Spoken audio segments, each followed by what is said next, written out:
পূর্ণা এমন ঘটনার জন্য মোটেও প্রস্তুত ছিল না। কোনো মেয়েই এমন নিচু ঘটনার সাক্ষী হতে চায় না। এই ঘটনা কাটিয়ে ওঠার পূর্বেই একটা শক্ত হাত পায়জামার ফিতা টেনে ধরল। পূর্ণার পায়ের তলার মাটি সরে গেল। ভয়ে গলা ফাটিয়ে চিৎকার করে উঠল, আপা আপা। পূর্ণার আর্তনাদ পদ্মজার মস্তিষ্ক প্রখর করে তুলল। পদ্মজা মুখ তুলে পূর্ণার দিকে তাকালো। তার চেয়ে কয়েক ইঞ্চি দূরে পূর্ণা পদ্মজার এক হাত শক্ত করে ধরে রেখেছে। সে কাছে আসতে পারছে না। সঈদের জন্য পূর্ণার কান্না দেখে পদ্মজা আতঙ্কে নীল হয়ে গেল। চারদিকে কোলাহল, গালি দিচ্ছে মা বাপ তুলে। কেউ বলছে না মেয়েটা ভালো, এরকম করতেই পারে না। পূর্ণা চেঁচিয়ে যাচ্ছে, কেঁদে মাকে ডাকছে। পদ্মজা এক দৃষ্টিতে মানুষগুলোর দিকে তাকিয়ে রইল। মানুষ এরকম কেন হয়? পূর্ণার হাত সঈদ আলগা করতেই সে ছুটে এসে জড়িয়ে ধরল পদ্মজাকে। তার পুরো শরীর কাঁপছে, হৃৎপিণ্ড এত জোরে চলছে যে অনুভব করা যাচ্ছে। পূর্ণা কাঁদতে কাঁদতে বলল, আপা আপা, কেন মেয়ে হলাম আপা? এত কষ্ট হচ্ছে আপা আপা। পদ্মজার দু চোখ বেয়ে টুপ করে দুফোঁটা জল পড়ে। এক হাতে শক্ত করে পূর্ণাকে বুকের সাথে চেপে ধরল। রমিজের উস্কানিতে কামরুল গলা উঁচিয়ে বলল, নটিরে বান সঈদ। পূর্ণার কানে কথাটা আসতেই সে আরো জোরে পদ্মজাকে জড়িয়ে ধরল। পদ্মজা ঠান্ডা স্বরে বলল, পূর্ণা ছেড়ে দে আমায়। রিনা পদ্মজাকে চুল ধরে টেনে নিয়ে যেতে চাইলেও পদ্মজা জায়গা থেকে এক চুলও নড়ল না, ঠায় দাঁড়িয়ে রইল। পূর্ণাকে ফিসফিসিয়ে বলল, বেঁচে থাকলে সব উসুল হবে, ছেড়ে দে। পদ্মজার কণ্ঠে কি যেন ছিল। পূর্ণার সাথে সাথে শান্ত হয়ে গেল। চোখ তুলে পদ্মজার দিকে তাকালো। পদ্মজার গাল বেয়ে রক্ত ঝরছে। সঈদ পূর্ণাকে নিতে আসলে পদ্মজা একটি দুঃসাহসিক কাজ করে বসলো। সঈদের অন্ডকোষ বরাবর লাথি বসিয়ে দিল। সঈদ মা গো বলে কুকিয়ে উঠল। জলিল সহ উপস্থিত তিনজন তেড়ে আসলো পদ্মজার দিকে। পূর্ণাকে ধাক্কা দিয়ে ছুঁড়ে ফেললো দূরে। অশ্রব্য গালি দিতে দিতে কেউ পদ্মজাকে থাপ্পড় দিল, কেউ বা দিল লাথি। দুই তিনজন গ্রামবাসী মনে মায়া উদয় হলো, ছুটে আসলো পদ্মজাকে বাঁচাতে। প্রান্ত ভয়ে চুপসে গিয়েছিল। পদ্মজাকে কাদায় ফেলে মারতে দেখে দৌড়ে আসে। জলিলের হাতে শরীরের সব শক্তি দিয়ে কামড় দিল। জলিল প্রান্তর কান বরাবর থাপ্পড় বসাতেই প্রান্তর মাথা ভন ভন করে উঠল। পরিস্থিতি বিগড়ে যেতে দেখে কামরুল হতবুদ্ধি হয়ে পড়েন, মনে মনে বেশ ভয় পান। কেশে গলা পরিষ্কার করে দুই হাত তুলে চেঁচিয়ে বললেন, তোমরা থামো, এটা কি করতেছো? থামো কইতাছি, সবাই সইরা আসো, থামো। সবকিছু থেমে গেল। পদ্মজা কাচুমাচু হয়ে পড়ে রইল কাদায়। নিঃশ্বাস নিতে কষ্ট হচ্ছে। নাভির নিচে একটা লাথি পড়েছে বেশ জোরে। চোখ বুজে রেখেছে। দুহাত বুকের উপর, লম্বা চুল কাদায় মেখে ছড়িয়ে আছে আশেপাশে। যন্ত্রণায় যেন পাঁজরগুলো মরমর করে ভেঙে যাচ্ছে। পূর্ণা জ্বরের তোপে জ্ঞান হারিয়েছে। হেমলতার মা মঞ্জুরা বাড়িতে ঢুকে পদ্মজাকে এভাবে পড়ে থাকতে দেখে আটকে উঠলেন। দৌড়ে এসে পদ্মজাকে তুলতে চাইলে কামরুল হুঙ্কার ছাড়েন, এই শরীরে ধরন যাইব না, যান হ্যান থেকে। মঞ্জুরা পদ্মজার কামিজ ঠিক করে দিলেন। এরপর দুজন লোককে নিয়ে পূর্ণাকে তুলে ঘরে নিয়ে গেলেন। মঞ্জুরার বুক কাঁপছে হেমলতার ভয়ে। হেমলতা বারবার বলেছিল 2 দিন তার মেয়েদের চোখের আড়াল না করতে, আর তিনি একা বাড়িতে ছেড়ে দিয়েছেন। ইচ্ছে হচ্ছে এক ছুটে কোথাও পালিয়ে যেতে। হিমেল নাক টেনে কাঁদছে, জব করছে হেমলতার নাম। মঞ্জুরা রেগে ধমক দেন, আহ থাম তো। বাপের বাড়িতে কাউকে না পেয়ে হেমলতা চিন্তায় পড়েন। মোর্শেদ বললেন, আমরার বাড়িতে গিয়া বইয়া রইছে মনে হয়, আও বাড়ির যাই। হেমলতা মিনমিনে গলায় বললেন, তাই হবে। দুজন হেঁটে বাড়ির রাস্তায় উঠে। তখন পাশ কেটে একজন মহিলা হেঁটে যায়। কিছুটা হাঁটার পর মোর্শেদ খটকা লাগলো। তিনি ঘাড় ঘুরিয়ে তাকান। মহিলাটি অনেক দূর অবধি চলে গিয়েছে। মহিলাটার অবয়ব দেখে মোর্শেদের বাসন্তীর কথা মনে পড়ল। মনে মনে আওড়ান, বাসন্তী আইছে। পরপরই নিজের মনকে বুঝ দেন, না না, হ্যাঁ আইব কেমনে, আর আইলে ও যাইব গা কেন।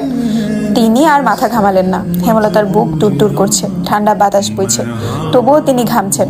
অজানা আশঙ্কায় বাড়ির কাছাকাছি এসে তিনি দেখতে পেলেন মাতবরকে, মাতবরের সাথে আরো 2জন ব্যক্তি। এছাড়া বাড়ির সামনে মানুষের ভিড়ও দেখা যাচ্ছে। হেমলতার হৃৎপিণ্ড যেন থমকে গেল। মেরুদণ্ড বেয়ে বরফের ন্যায় ঠান্ডা কিছু একটা ছুটে গেল। তিনি নিঃশ্বাস বন্ধ রেখে ছুটতে থাকেন। পিছলা খেয়ে পড়ে যেতে গিয়েও নিজেকে সামলে নেন। হেমলতার দৌড় দেখে মোর্শেদ অবাক হন, প্রশ্ন করেন, তুমি দৌড়াইতেছো কেন? হেমলতা প্রশ্নটি শুনলেন না। নিকাব বাতাসের দমকে উড়ে পড়ে গেল। তিনি ভিড় ঠেলে বাড়িতে ঢুকেন। কোলাহল বেড়ে গেল। এত ভিড়ের মাঝে একটা মেয়েকে পড়ে থাকতে দেখে তিনি অবাক হন। অন্ধকারে মেয়েটিকে চিনতে বেশ অসুবিধা হচ্ছে। তিনি আঙুল তুলে বিড়বিড় করেন, মেয়েটাকে? হেমলতার প্রশ্ন কারো কান অবধি গেল না। কোথা থেকে একটা আলো এসে পড়ে পদ্মজার উপর। সাথে সাথে হেমলতার চক্ষুদ্বয়ের সামনে পদ্মজার কাদা রক্তে মাখা মুখ ভেসে উঠল। হেমলতা গগন কাঁপিয়ে আর্তচিৎকার করে উঠলেন, পদ্মজারে। পদ্মজার বুক ধরাস করে উঠল, অস্তিত্ব কেঁপে উঠল। আম্মা এসেছে। তার পৃথিবী, তার শক্তি। পদ্মজা দুর্বল দুই হাতে ভর রেখে উঠে বসার চেষ্টা করলো, পারল না। ভাঙা গলায় জোর দিয়ে শুধু ডাকলো, আম্মা, আম্মা। হেমলতার পৃথিবী থমকে গিয়েছে। বিভস্ত, পর্দাহীন, কাদা রক্ত মাখা পদ্মজাকে দেখে বিশ্বাস হচ্ছে না এটা তার মেয়ে। তিনি দ্রুত নিজের বোরখা খুলে পদ্মজাকে ঢেকে বুকের সাথে জড়িয়ে ধরেন। অসহনীয় যন্ত্রণায় যেন কলিজা বেরিয়ে আসছে তার। তার সোনার কন্যার একই রূপ কে করলো? কাপা কণ্ঠে বললেন, পদ্ম, আমার পদ্ম। হেমলতার বুকে মাথা রেখে পদ্মজা হাউমাউ করে কেঁদে উঠল, বলল, আম্মা, আম্মা। হেমলতার পদ্মজাকে আরো জোরে চেপে ধরেন বুকের সাথে। দৃষ্টি অস্থির, বুক হাপড়ের মতো ওঠানামা করছে। মোর্শেদ বাড়িতে ঢুকে উচ্চ গলায় বলেন, এখানে এত মানুষ কেন? মাতবর মিয়া, আপনি এখানে কেন? কি হয়েছে? প্রান্ত প্রেমা দৌড়ে এসে মোর্শেদকে জড়িয়ে ধরল। দুজন ভয়ে কাঁদছে, কিন্তু কান্নার শব্দ হচ্ছে না। মোর্শেদ বিষয়ে কিংকর্তব্য বিমূঢ়। মাতবর মজিদ গম্ভীর কণ্ঠে কামরুলকে প্রশ্ন করেন, মেয়েটার এই অবস্থা কারা করছে? এটা কি নিয়মের মধ্যে পড়ে? কামরুল মাথা নিচু করে রেখেছেন। মিনমুনি গলায় বলেন, আমি ছেলেটারে মারতে কই নেই। জলিল, শহীদ আর মঞ্জুর স্যারার নিজের ইচ্ছায় মারছে। আপনি আটকালেন না? আটকাইছি বইলাই মাইয়াটা বাইচায় আছে, আর এমন নটিদের বাঁচার অধিকার নাই। থামেন মিয়া, কার কি শাস্তি হবে সেটা আমার দায়িত্ব, আপনার না। শহীদ, জলিল আর মঞ্জুর ছেলেকে তো দেখা যাচ্ছে না। আগামীকাল তাদের আমি মাঠে দেখতে চাই। কামরুল মাথা নিচু করে রাখলেন। মজিদ হাওলাদার ভারী, সৎ এবং নিষ্ঠাবান মানুষ। গ্রামের মানুষদের দুই হাতে আগলে রেখেছেন। পুরো অলন্দপুরের মানুষ মজিদকে ফেরেস্তা সমতুল্য ভাবে। 25 বছর ধরে অলন্দপুর সামলাচ্ছেন তিনি। গুড়ি গুড়ি বৃষ্টি পড়ছে, অন্ধকার গাঢ় থেকে গাঢ়তর হচ্ছে। হেমলতা কিছুতেই হিসাব মিলাতে পারছেন না। অনেক বছর আগের ঘটনা আর এই ঘটনা হুবহু একরকম কি করে হলো? তিনি নিজের ভেতর একটা হিংস্র পশুর উপস্থিত অনুভূত করছে। কামরুলের মুখ থেকে শোনা 3টা নাম মস্তিষ্কে নাড়া দিচ্ছে প্রচন্ড ভাবে, শহীদ, জলিল আর মঞ্জুর ছেলে।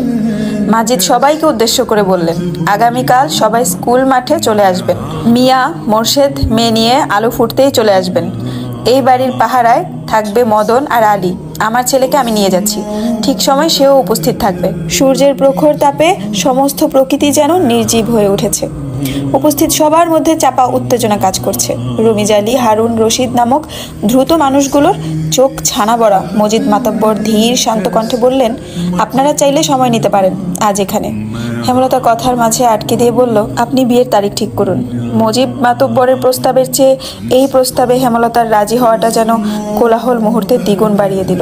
পদ্মজা হতভাগ, বিস্ময়ে কিংকর্তব্য বিমূঢ়। মোর্শেদ চোখ বড় করে হেমলতার দিকে দৃষ্টিপাত করেন। আশপাশ থেকে ফিসফিসানি ভেসে আসছে। মজিদ মাতব্বর মৃদু হাসলেন। এরপর আনন্দ সহিত সবাইকে নিয়ন্ত্রণ করলেন, আগামী শুক্রবার আমার ছেলের সাথে মোর্শেদের বড় মেয়ের বিবাহ। আপনাদের সবার নিমন্ত্রণ রইল। হ্যালো, আসসালামু আলাইকুম এভরিওয়ান।